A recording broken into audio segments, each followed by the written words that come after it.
नमस्कार दोस्तों। आज अपन शक या फिर कहें शीथियन वंश की चर्चा करने वाले हैं। अपन ने अभी तक इसके बारे में कुछ जानकारियां ले ली थी। पिछले पार्ट में मैंने आपको बता दिया था कि शक वंश की जानकारी के स्रोत क्या क्या हैं।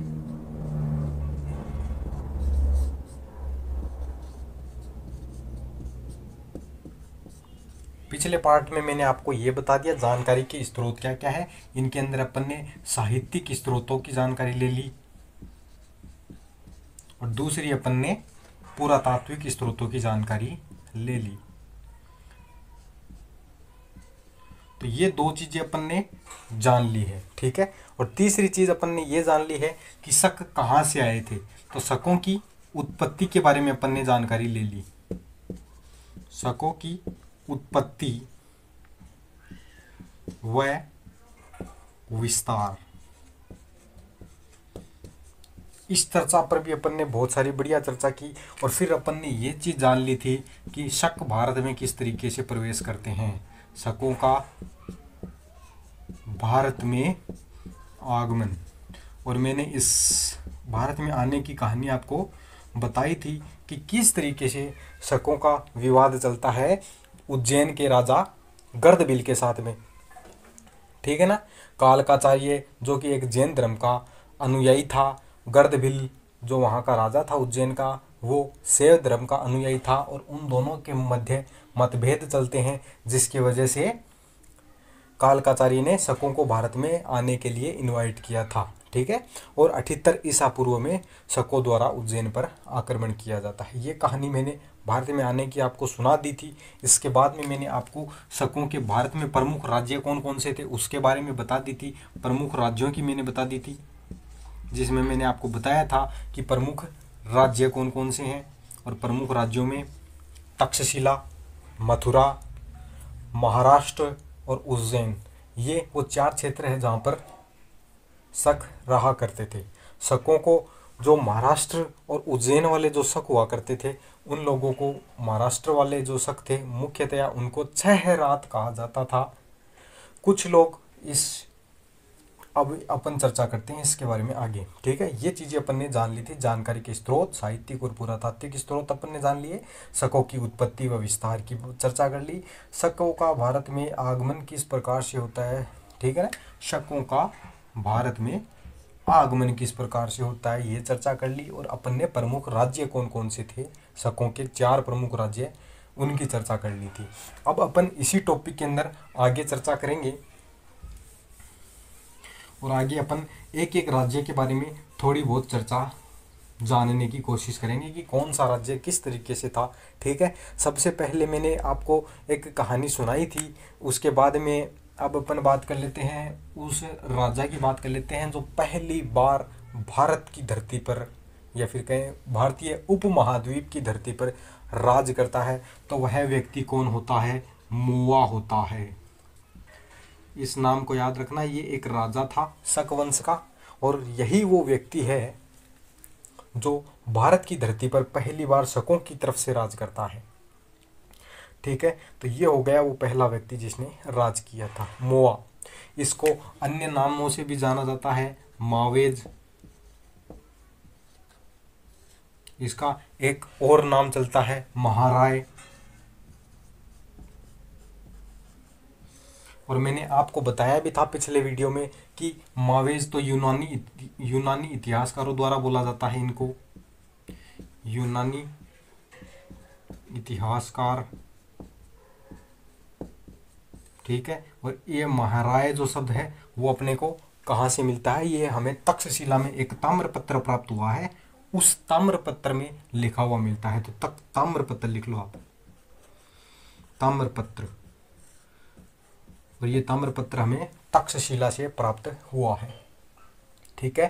तो ये है अपना मोआ राजा जो भारत में पहली बार, इसके बारे में ये भी लिख लो, भारत की धरती पर पहली बार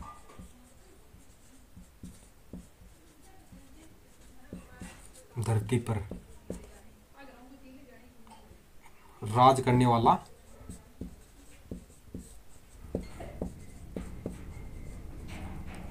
फर्स्ट शक राजा, ठीक है। ये आप नोट कर सकते हैं। ठीक है, अब और क्या चीज़ हमें जान लेनी चाहिए, इसके मोआ जो अपना राजा है, इसके राज्य विस्तार के बारे में भी हमें चर्चा कर लेनी चाहिए। ठीक है, तो ये आप याद रखना, भारत की धरती पर पहली बार शक राजा जिसने राज किया था वो कौन था, वो मोवा मावेज या फिर इसे ही महाराय कहा जाता है, तो यही व्यक्ति था। ठीक है, अब दूसरा पॉइंट अपना हो जाता है इसका राज्य विस्तार। राज्य विस्तार मैंने बताया कि उज्जैन तक ये आ गया था युद्ध करता हुआ, तो आप मान सकते हैं कि इसका क्षेत्र कहाँ तक था, दक्षिण में उज्जैन तक था। उज्जैन ही नहीं बल्कि महाराष्ट्र के आगे तक इसका क्षेत्र देखने को मिलता है, लेकिन मोआ के काल में नहीं। ठीक है, तो इसका राज्य विस्तार काबुल घाटी,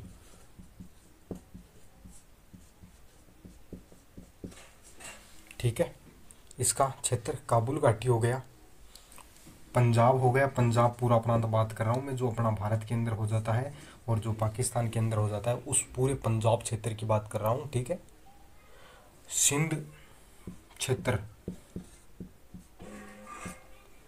क्या लिखेंगे अपन, सिंध सीमा प्रांत या फिर कहें सिंध प्रांत। ठीक है, सिंध प्रांत पूरा इसके क्षेत्र में आता था। गांधार,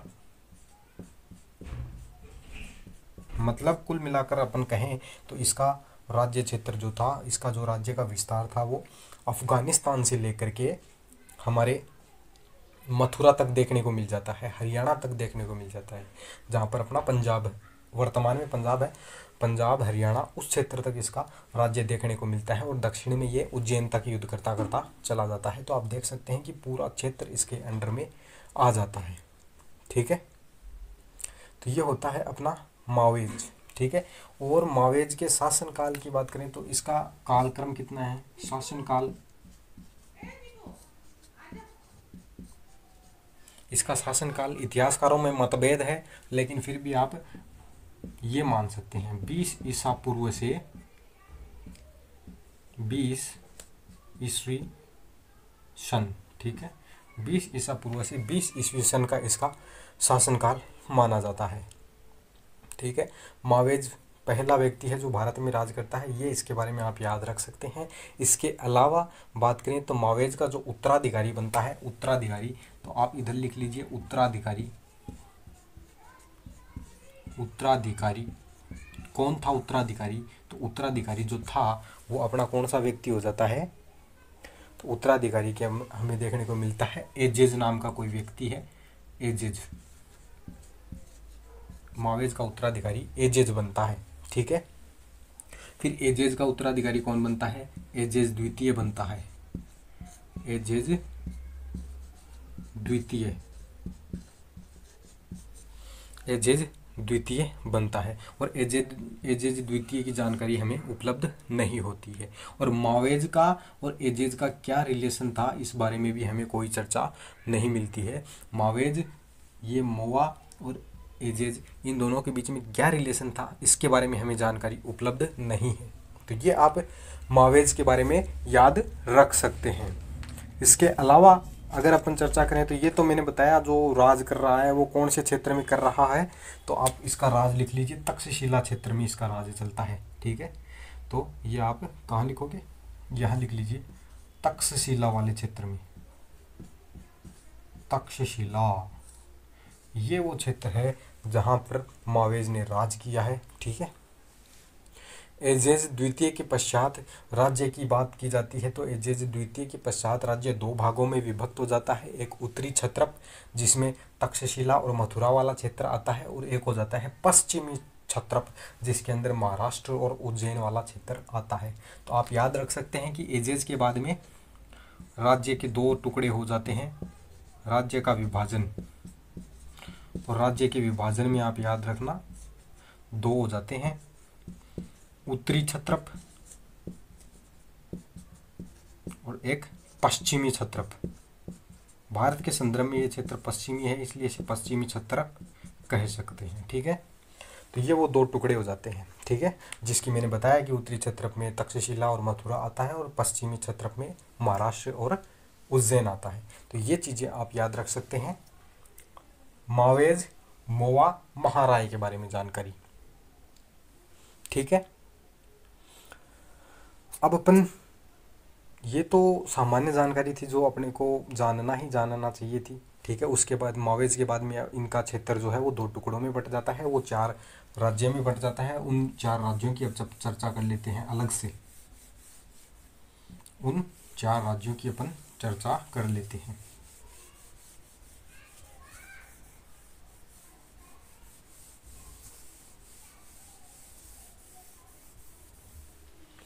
तो अपने 4 राज्यों में सबसे पहला राज्य आ जाता है तक्षशिला,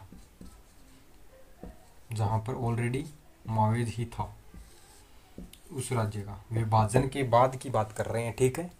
तो मौवेज के बाद में विभाजन होता है, और विभाजन के बाद तक्षशिला की क्या हालत है वो अपन देखते हैं। तो तक्षशिला का जो विभाजन हो जाता है उसके बाद में यहाँ का राजा जो होता था विभाजन के समय, विभाजन आप यहाँ पर याद रख सकते हैं कि विभाजन के समय यहाँ का राजा कौन था,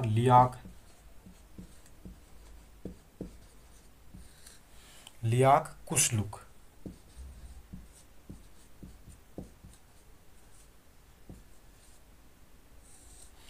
ये वो व्यक्ति है जिस समय तक्षशिला का विभाजन होता है, या फिर कहें शक वंश का, शक साम्राज्य के टुकड़ा होता है, उस समय लियाक कुशलुक तक्षशिला का राजा हुआ करता था, ठीक है।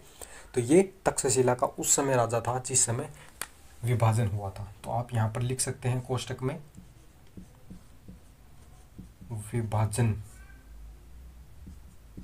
के समय, ठीक है। तो ये हो जाता है अपना लियाक कुशलुक, जो विभाजन के समय शक साम्राज्य का तक्षशिला क्षेत्र का राजा हुआ करता था, ठीक है। तो इसके बारे में, लियाक कुशलुक के बारे में आप क्या याद रखोगे, तो आप ये याद रख सकते हो कि इसने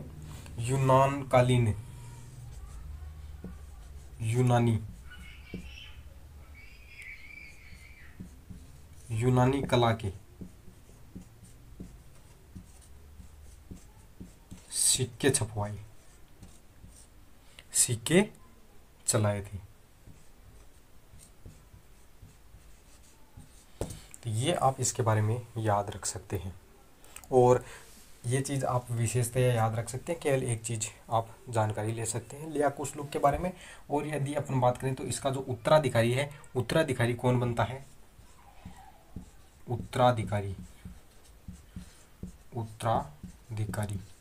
उत्तराधिकारी जो बनता है उसका नाम क्या है, उसका नाम पाटिक है,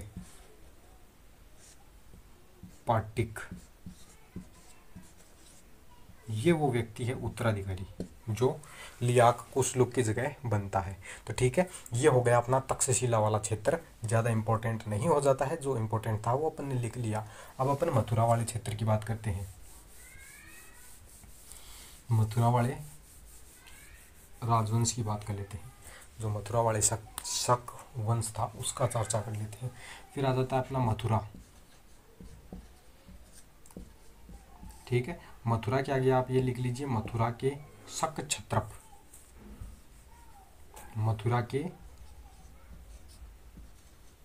शक क्षत्रप।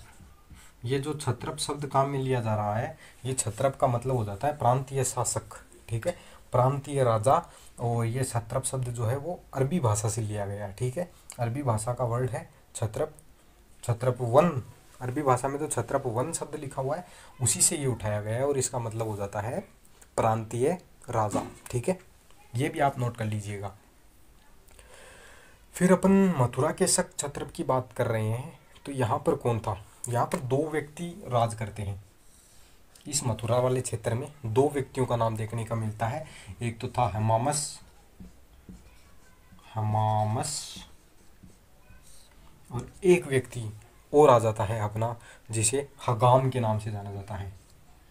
ये दोनों व्यक्ति मिलकर के एक साथ में शासन चलाते हैं, ठीक है। हमामस और हगाम नामक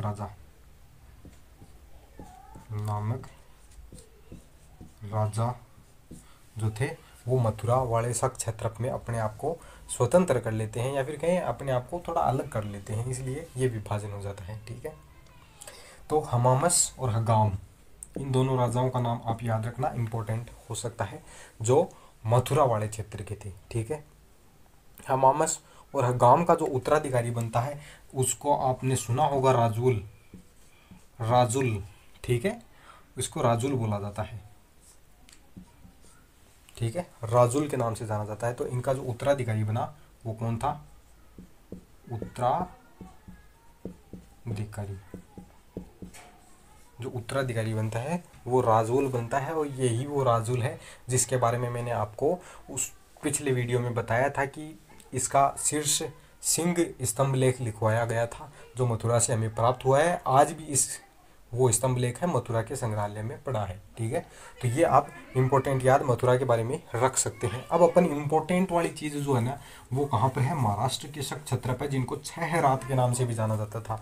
तो आप यहाँ पर लिख लीजिए महाराष्ट्र के शक छत्रप, महाराष्ट्र के शक छत्रप, इनकी चर्चा अपन करेंगे। ठीक है, महाराष्ट्र के शक छत्रों में सबसे पहली तो इनको क्या बोला जाता है? तो इनको बोला जाता है छह रात। छह रात, छह रात इनके लिए एक अन्य नाम काम में लिया जाता है। तो इसको आप लिख सकते हैं छह रातों का सातवाहनों के साथ में काफ़ी सारा संघर्ष चलता है। और कुछ जगह पर अपन किताबों की देखेंगे तो किताबों के अंदर कुछ जगह पर हमें क्या मिलता है? छह रातों को अलग से पढ़ाया जाता है। जैसे कि कुषाण के अंडर में रहने वाले जो व्यक्ति थे उनके बारे में चर्चा की जाती है। तो छह रातों को अलग से छह रात वंश के नाम से भी अलग से पढ़ाया जाता है। ठीक है, किताबों के अंदर। तो अपन इनको शक मान रहे हैं। ठीक है, शक साम्राज्य के अंदर ही मान रहे हैं, क्योंकि ये शक ही थे। छत्रप इन्होंने उपाधि धारण कर ली थी शकों ने, इसलिए अपन इनको शकों के अंदर ही पढ़ते हैं किताबों के अंदर। जैसे यूनिवर्सिटीज़ की किताब देखोगे आप तो वहाँ पर आपको ऐसा ही मिलेगा, शक वंश के अंदर ही इनको दिखाया गया है। ठीक है, अब बात करते हैं कि महाराष्ट्र का शक छत्रप का प्रथम शासक कौन था। तो इस क्षेत्र का जो प्रथम शासक था वो कौन था? तो इसका प्रथम शासक जो बनता है वो बनता है भूमक। ये वो व्यक्ति है जो महाराष्ट्र वाले शक छत्रप का राजा बनता है। ठीक है, भूमक। अब इसके बारे में चर्चा करेंगे, भूमक कौन था, क्या था। ठीक है, इसके बारे में थोड़ा बहुत चर्चा करेंगे। कौन था ये बात तो पता ही है, शक वंश का राजा हुआ है, जो महाराष्ट्र वाली ब्रांच का, महाराष्ट्र वाली शाखा का पहला राजा है, प्रथम राजा है। ठीक है, अब इसके शासनकाल की बात करें तो इसके शासनकाल के हमें बहुत सारी चीज़ें प्राप्त होती है। इसके शासनकाल से हमें बहुत सारी चीज़ें प्राप्त होती है, जो हमें सिक्के हो गए, बहुत अधिक मात्रा में हमें इसके सिक्के प्राप्त होते हैं, जो कि गुजरात से हमें मिलते हैं। गुजरात, मालवा तथा काठियावाड़ क्षेत्र से हमें इसके सिक्के प्राप्त होते हैं। सिक्के हमें इसके प्राप्त होते हैं कौन से क्षेत्रों से प्राप्त होते हैं? गुजरात, मालवा और काठियावाड़। ये वो तीन क्षेत्र हैं जहाँ से इनके हमें सिक्के प्राप्त होता है, भूमक राजा के। तो ये बात आप याद रख सकते हैं। इसके अलावा अपन ये बात कर सकते हैं कि इनके जो सिक्के हैं उन सिक्कों पर कौन सी भाषा का प्रयोग किया गया है। तो वो भाषा का प्रयोग किया गया है ब्राह्मी, ब्राह्मी और खरोष्टी भाषा में हमें प्राप्त हुआ है। ठीक है, ब्राह्मी और खरोष्टी भाषा में हमें प्राप्त हुआ है। ये चीज़ भी आप नोट कर सकते हो, इम्पोर्टेंट चीज़ है। भूमक के सिक्के जो हमें प्राप्त हुआ है वो ब्राह्मी और खरोष्टी भाषा में लिखे हुए हैं। ठीक है, ब्राह्मी और खरोष्टी भाषा में उन पर खुदे हुए मिलते हैं। तो ये आप याद रख सकते हैं। भूमक जो है, ये भूमक के पश्चात जो एक राजा आता है उसका नाम है, तो वो है नहपान। इनका कालक्रम क्या था जो भी मतभेद का रहता है, लेकिन भूमक की कितने समय बाद में नहपान राजा बना था ये भी हमें ज़्यादा जानकारी उपलब्ध नहीं है। लेकिन नहपान के बारे में बात करें तो इसका जो शासनकाल रहा है वो 119 AD से 125 AD तक का रहा है, नहपान के बारे में। तो भूमक के बारे में आप इतनी जानकारी याद रख लीजिएगा। भूमक के बाद में नहपान राजा बनता है। नहपान कितने समय बाद बनता है, भूमक का उत्तराधिकारी कौन था, ये बात हमें नहीं पता है। तो अपन डायरेक्ट उस राजा की बात कर लेते हैं जिसका उल्लेख हमें ग्रंथों में या फिर कहें जो अपने पुरातात्विक स्रोत मिले हैं वहाँ से मिल रही है। तो अब बात कर लेते हैं अपन नहपान की। दूसरा राजा हो गया अपना Nahapana. Important, very very important हो जाता है। यदि आपने शक वंश पढ़ा है और शक वंश में महाराष्ट्र वाली ब्रांच नहीं पढ़ी है तो आपने सब कुछ छोड़ दिया। और महाराष्ट्र वाली ब्रांच के अंदर यदि आपने नहपान और रुद्रदामन के बारे में नहीं पढ़ा है तो आपने कुछ नहीं पढ़ा है, ठीक है। तो ये 2-3 राजा हो जाते हैं, उनकी चर्चा अपने को कर लेनी चाहिए। नहपान, इसके बारे में बात करें तो चेहरात वंश का प्रतापी शासक रहा, सबसे प्रतापी शासक, सबसे प्रतापी शासक।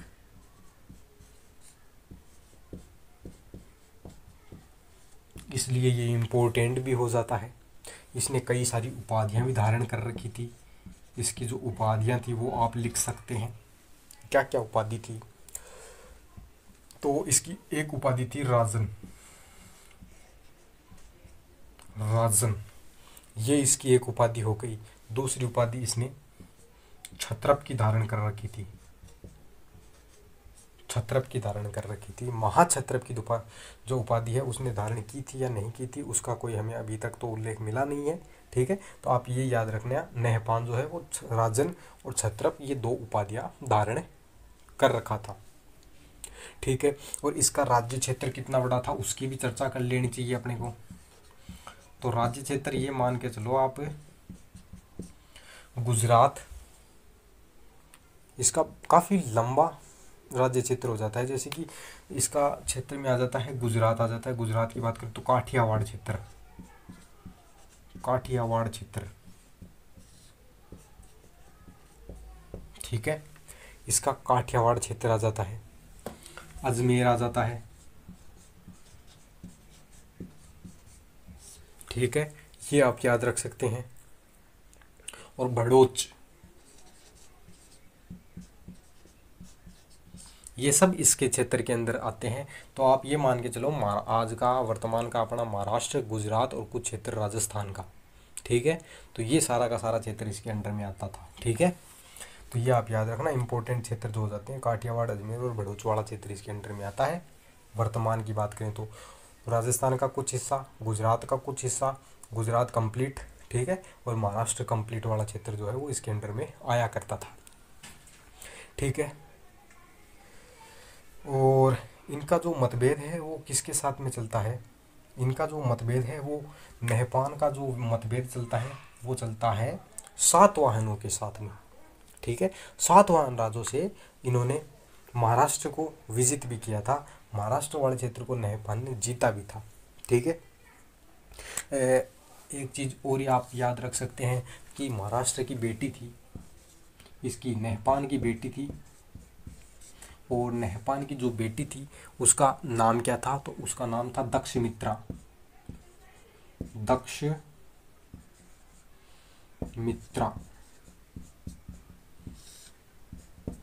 दक्षमित्रा इसकी बेटी का नाम हुआ करता था। और दक्षमित्रा बेटी का जो विवाह हुआ था वो हुआ था उशावदात के साथ में। और ये जो उशावदात है इसका भी हमें काफ़ी सारा उल्लेख मिलता है। यही जो उशावदात है इसने सातवाहनों के साथ में युद्ध किया था और युद्ध कर करके नासिक और पूना वाला क्षेत्र विजित किया था। इसी जमाई ने, नहपान का ये जमाई था, ठीक है, ये आप याद रख सकते हैं। तो इसने नासिक और महाराष्ट्र वाले क्षेत्रों को जीता था, ठीक है। और उसी नासिक और महाराष्ट्र वाले क्षेत्र में ये व्यक्ति उशावदात जो है वो वहाँ पर प्रशासन भी संभालता है, वायसराय के रूप में वहाँ पर नियुक्त होता है,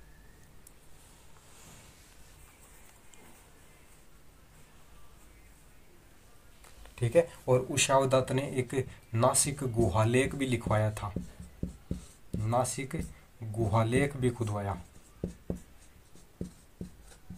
ठीक है। नासिक गुहालेख जो है वो उशावदात द्वारा खुदवाया जाता है, जिससे हमें किस चीज़ की जानकारी मिलती है, जिससे हमें इस चीज़ की जानकारी मिलती है कि नहपान का सातवाहन साम्राज्य के साथ में युद्ध चलता है और युद्ध के अंदर नहपान जीत जाता है और नहपान ने नासिक और पूना वाला क्षेत्र अपने अंडर में कर लिया था, सातवाहनों से विजित कर लिया था। यह उल्लेख हमें नासिक गुहालेख से प्राप्त होता है। ठीक है, आप याद रखना, नासिक गुहालेख में कौन सी बात लिखी हुई है, यह बात लिखी हुई है कि सातवाहन राजाओं से महाराष्ट्र को जीता गया था शकों द्वारा। ठीक है, तो यह बात हमें लिखी हुई मिलती है। ठीक है, और नहपान के शासनकाल की बात करें तो नहपान के शासनकाल के हमें कुछ सिक्के भी प्राप्त होते हैं। ठीक है, पहले इसको मिटा देते हैं, ये आप नोट कर लीजिएगा। ठीक है, सबसे प्रतापी शासक है, इसके सिक्के भी हमें प्राप्त होते हैं। नहपान के शासनकालीन सिक्के हमें प्राप्त होते हैं। ठीक है, उन सिक्कों में बात करें तो हमें चांदी और तांबे, चांदी के सिक्के प्राप्त होते हैं और तांबे के सिक्के प्राप्त होते हैं। चांदी व तांबे, चांदी व तांबे दोनों प्रकार के हमें सिक्के प्राप्त होते हैं। और ये बताया जाता है कि इनका जो अनुपात होता है वो 1:35 होता है। जैसे कि चांदी का सिक्का 1 तो तांबे का सिक्का 35, ये इसका अनुपात रहा है। ठीक है, इसकी जो रेट रही है वो विनिमय दर की ये रही है। और मैंने बता ही दिया, नहपान की एक बेटी थी दक्षमित्रा, जिसका विवाह उषावदात के साथ में हुआ था। उषावदत्त जो व्यक्ति था वो कौन से क्षेत्रों को जीतता है, तो उषावदात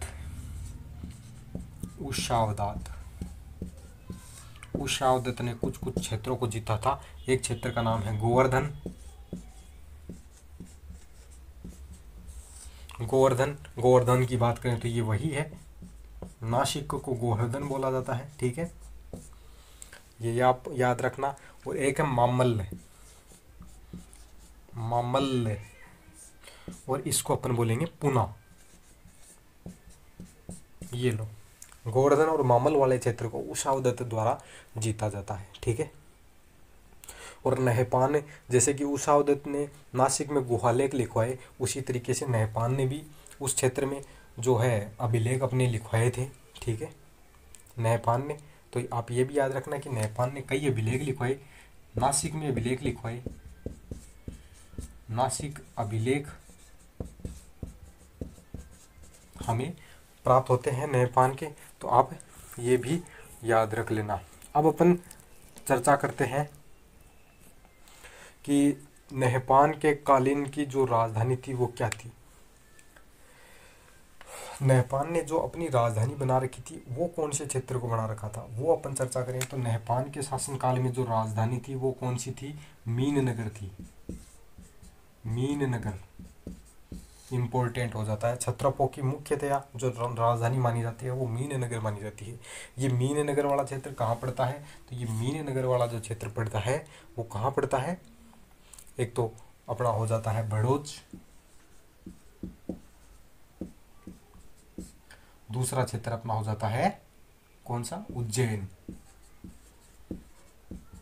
इन दोनों क्षेत्रों के बीच वाला जो क्षेत्र पड़ता है ना अपना, वो कौन सा हो जाता है, मीननगर हो जाता है, जो नहपान राजा की प्रमुख राजधानी हुआ करती थी। ठीक है, और नहपान का जो सबसे ज़्यादा युद्ध चलता है वो गौतमीपुत्र सातकर्णी या फिर कहे सातवाहन वंश के साथ में इसका सबसे ज़्यादा युद्ध चलता है। ठीक है, अब एक बात बताइए, मैंने आपको बताया कि नहपान के शासनकाल में उषावदत्त द्वारा सातवाहनों से गोवर्धन और मामल्ल क्षेत्र जीत लिए जाते हैं। गोवर्धन और मामल क्षेत्र सातवाहनों से जीते गए थे और सातवाहन अपना बदला वापिस जरूर लेते हैं। तो नहपान का युद्ध होता है सातवाहनों के साथ में, सामना करना पड़ता है सातवाहनों को। जो होता है वो अपन देख ले, तो उस समय जो शासक कौन था सातवाहनों का, तो उस समय जो शासक था वो था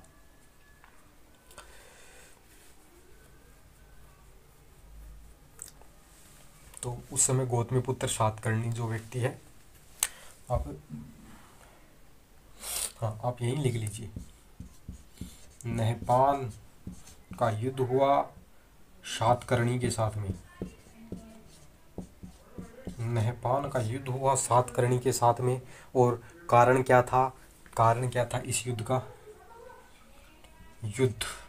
इसके आगे यू 2 लिख लो, ठीक है। तो इसका जो कारण क्या था आप ये याद रखना, और दूसरी चीज आप ये याद रख लेना कि निष्कर्ष क्या निकला, ठीक है।